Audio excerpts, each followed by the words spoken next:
राज्यसभेला उमेदवारी अर्ज भरण्याचे अगदी एक दोन दिवस शिल्लक असतानाच कोणत्या पक्षाकडून कोणते उमेदवार जाहीर होणार याची उत्सुकता लागून राहिली होती आणि आज ती उत्सुकता काँग्रेसनंतर भाजप आणि शिवसेने देखील संपवलेली आहे। कारण काँग्रेसकडून चंद्रकांत हंडोरे यांचं नाव राज्यसभेसाठी जाहीर झाल्यानंतर भाजपकडून देखील 3 नावं जाहीर करण्यात आली। अर्थात चौथ्या नावासाठी सस्पेन्स कायम असला तरी भाजपकडून जी 3 नावं समोर आलेली आहेत त्यामध्ये अशोक चव्हाण, त्याचबरोबर अजित गोपछडे आणि पुण्याच्या कोथरूडच्या माजी आमदार मेधा कुलकर्णी यांचा समावेश आहे। अर्थात अशोक चव्हाणांनी कालच काँग्रेसमधून भाजपमध्ये प्रवेश केला होता।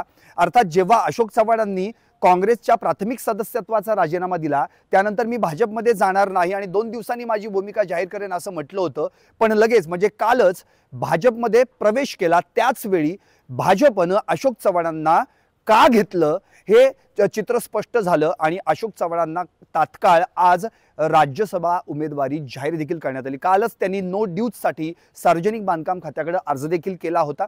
त्याबरोबर आणखी एक नाव मराठवाड्यातलंच अजित गोपछडे यांचं समोर आलेलं आहे। अर्थात अजित गोपछडे हे डॉक्टरेट आहेत, उच्च शिक्षित आहेत आणि ते भाजप प्रदेश उपाध्यक्ष राहिलेले आहेत। अर्थात त्यांचं नाव यावेळी नव्यानं पुढे आलं असल्याने अर्थातच भाजपकडून मराठवाड्यातून अशोक चव्हाण आणि अजित गोपछडे ही 2 नावं देण्यात आलेली आहेत आणि हे धक्कातंत्र मानलं जात आहे। पण त्याचबरोबर मेधा कुलकर्णी यांना उमेदवारी जाहीर झाल्यामुळे पुण्यातले भाजपचे जे मेधा कुलकर्णी यांचे समर्थक आहेत ते निश्चितपणे त्यांना आनंद झालेला आहे। कारण 2014 मध्ये त्या कोथरूडच्या माजी आमदार होत्या। नंतर 2019 मध्ये चंद्रकांत पाटील यांना कोथरूडमधून विधानसभेची उमेदवारी दिल्यानं त्यांना डावलण्यात आलं होतं। त्यामुळे कुठेतरी मेधा कुलकर्णींमध्ये नाराजी होती। त्या भले महिला मोर्चाच्या राष्ट्रीय उपाध्यक्षा असतील किंवा ज्या कोथरूडच्या माजी आमदार जरी राहिले असतील तरी त्यानंतर मात्र त्यांना राजकारणात सक्रियरित्या भाजपनं कुठंच उतरवलं नव्हतं आणि मग लोकसभेची तयारी करण्यासाठी मेधा कुलकर्णी यांना सांगितलं जातंय का असा प्रश्न उपस्थित झाला होता। पण आज मात्र मेधा कुलकर्णी यांचं नाव जाहीर करून भाजपनं मेधा कुलकर्णी यांच्या समर्थकांना मात्र निश्चित आनंदाचीच बातमी दिलेली आहे। पण या भाजपच्या यादीत अजून 4थं नाव कोणतं आहे या बाबतीत मात्र सस्पेन्स कायम आहे।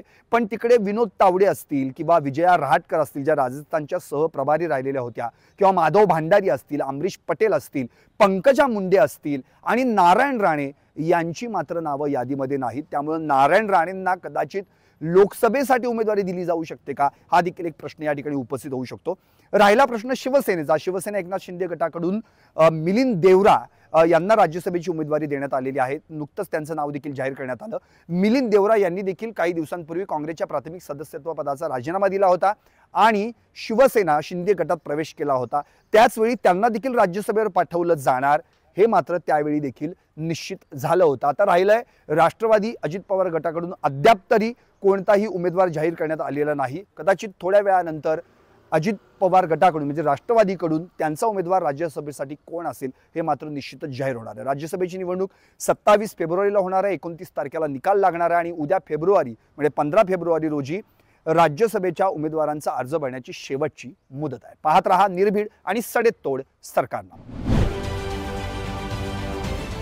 राजकारणातील प्रत्येक अचूक बातमीचे सर्वात आधी अपडेट्स मिळवण्यासाठी सरकारनामाच्या सर्व सोशल मीडिया प्लॅटफॉर्मला लाईक, फॉलो आणि सबस्क्राईब करा। तसंच सर्व नोटिफिकेशनसाठी बेल आयकॉन प्रेस करायला विसरू नका।